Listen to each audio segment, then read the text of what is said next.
Hello, hello, hello, everybody. Happy Bold Boundary Monday. I am super excited to be here with you all. I feel like I have not been live in so long and I miss y'all so much. So, hey to everyone that's coming on in. Hello, hello to everybody. I hope that everyone is having a great Monday so far. So, welcome. Hey. My favorite makeup artist is on here. Hey. So, hello to everybody. Hey, Sandra. Hello. As you're coming on in, say hello to me. Don't be shy. I want to see you all. I want to know how you all are doing. So for those of you that don't know me or are unfamiliar with me, my name is Shatara Oliver. I am a relationship and boundaries coach. So I specialize in teaching women how to set boundaries so they can have a healthy love life. So that's what I do. That's what I'm here for. And I'm here to share with you some great things and some great tips that you can take along with you throughout your day and most importantly throughout your life. So the topic for today is 3 ways that you can set boundaries and thrive in your love and in your life. Okay. So the reason why I'm teaching this today is because I noticed that I remember a trend. And as you're a woman that identifies as being ambitious, you are a go-getter, you make it happen at any cost, you have all of these things behind you. Sometimes it's hard to find a balance between adding love to the plate and still balancing your goals and dreams, right? So I remember when I was actively dating, when I was single, and I was running into the same problems over and over again of who I was dating and who I was in a relationship with. So that looked like I didn't know how to quite speak up for myself. So if you're that type of woman where you're loud and you're proud, but when it comes to being in a relationship and communicating what you need, it feels like your voice gets silenced. And the reason why your voice gets silenced is because you don't want to disappoint who you're dating. You don't want to disappoint who you're in a relationship with. You don't want to disappoint anyone, right?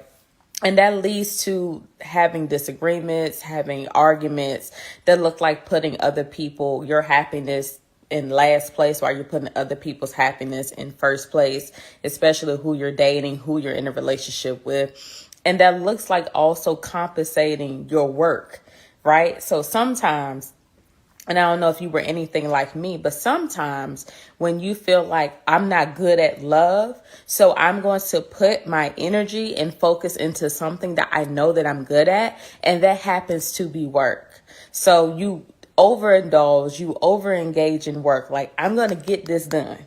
If I don't do anything well, I know how to work, right?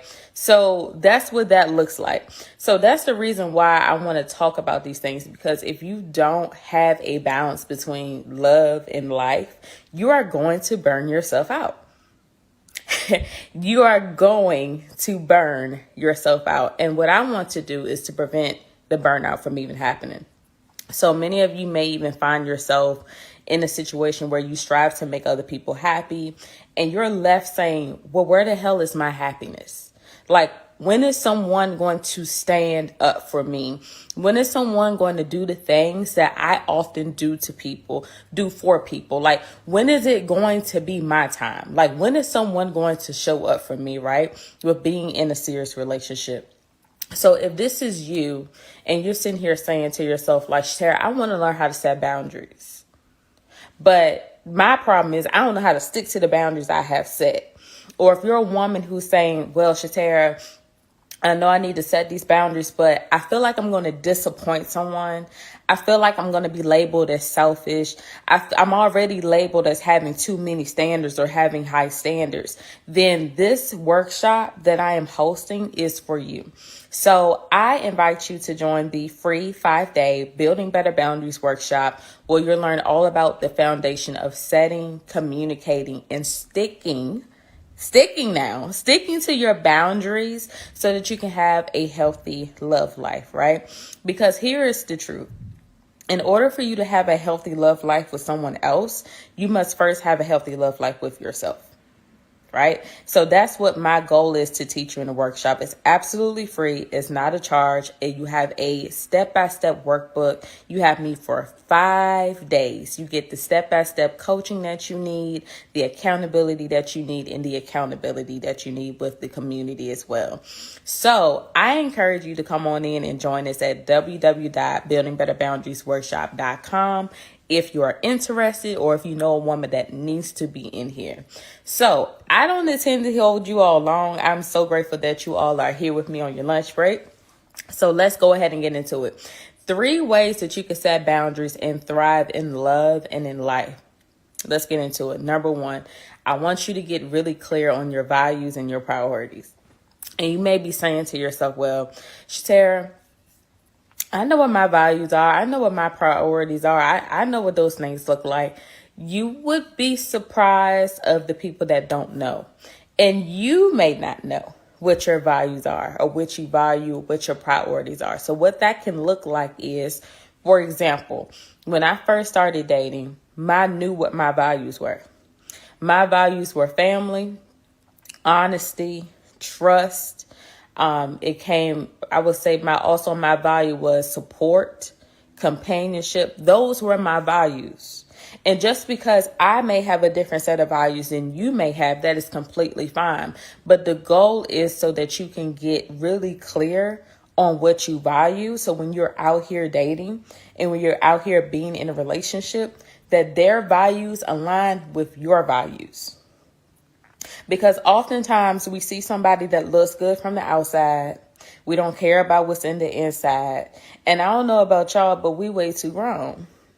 We way too grown to be out here dealing with people and dating people just because of what they look like or what they can do for us. We need to know what their values are to make sure that it aligns with your values. Right? It's all about alignment season, right?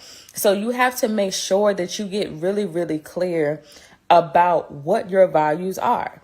And what I want you to do, once you get clear about what your values are and what they look like, I want you to rank the importance of them. Like what comes first to you? Is it family that comes first to you? Is it honesty that comes first to you? Is it support that comes first to you? Don't worry about if it doesn't look like someone else's.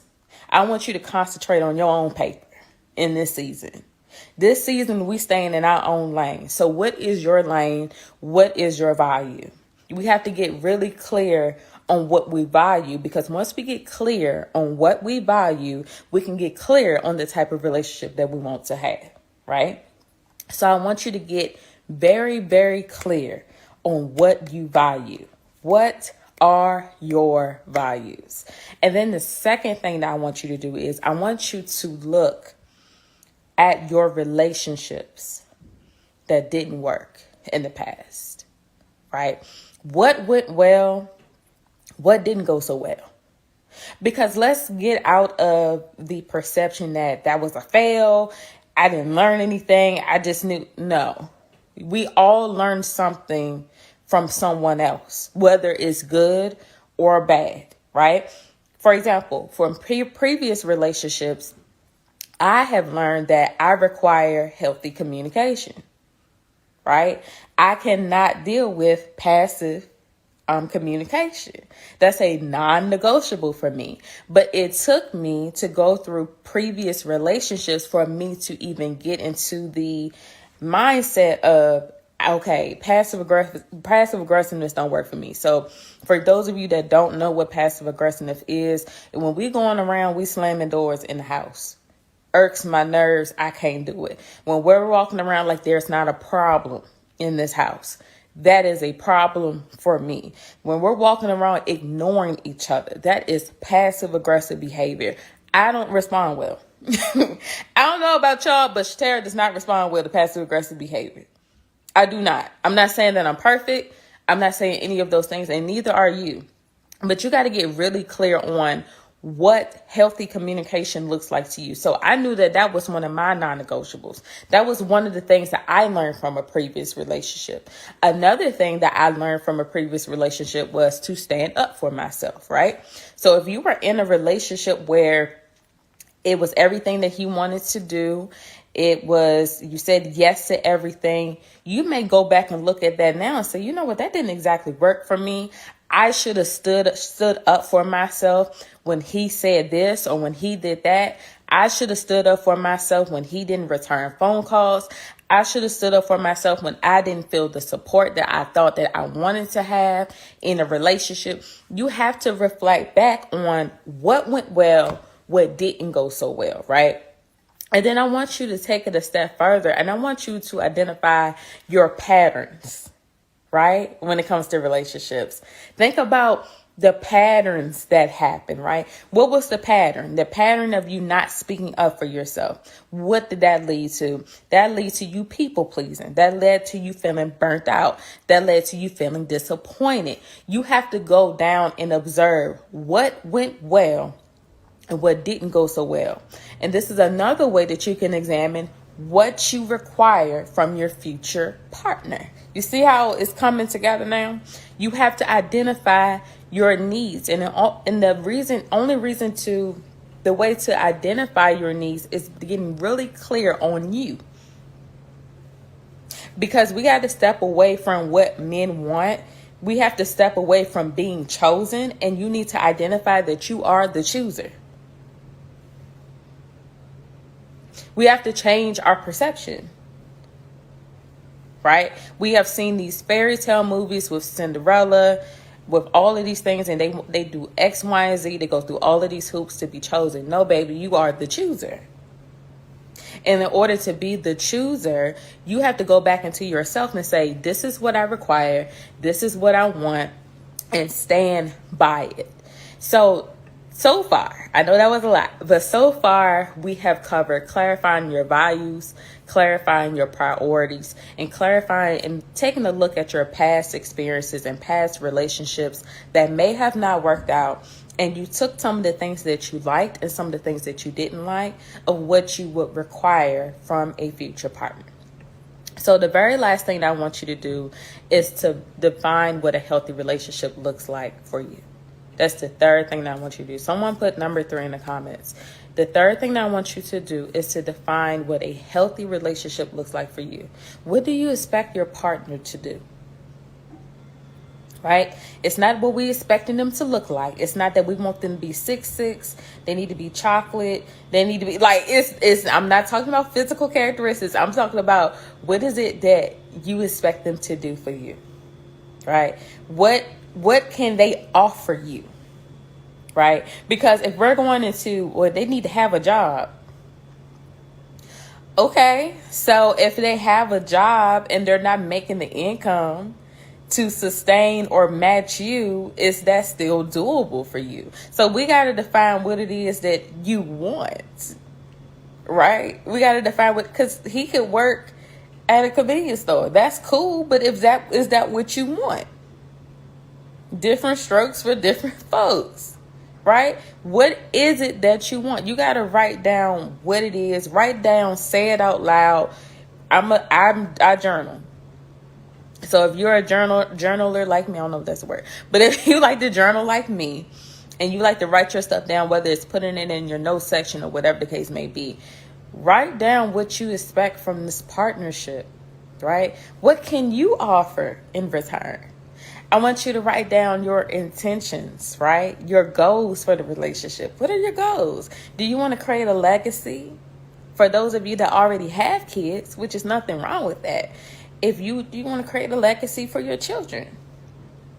Or if you don't have children, do you want to create a future legacy for them? Is it that you want to travel? You want to have the vacations. You want him to have a foundation of going to church, having his own relationship with God. What are the intentions? What do you want? And I feel like a lot of us feel like we can't say what we want because we have to pick and choose because it's pee in the dating pool, right? It's pee in the dating pool. We don't have much choice. We got to choose who chooses us. And I would like to disagree. So you have to get clear on what you want. I knew that when I was dating, I wanted someone that had a relationship with God. That was a non-negotiable for me. And I was very specific of what type of relationship it too. Like, are you the one that goes to church every Sunday, or are you the one that you are having a perception of yourself in public one way and then you're another way when we get home? Like, what is it that you want? And you may not have all of the moving pieces. You may not know everything through A to Z. But I want you to get very clear on what it is that you are expecting from the partnership. What do you want to feel in return? Is it that you want to feel safety? Is it that you want to feel peace? Is it that you want to feel fulfillment? What is it that you want to feel? We have to get really clear on what it is that you are expecting for this relationship to bring you, because let's be honest, a relationship doesn't fix anything within yourself. It's called a partnership. So that partnership is supposed to add on or add value to your life, not take away from your life, right? If you have seen my previous lives, I talk about the wrong partner, the wrong relationship will add damage to your life if you allow it.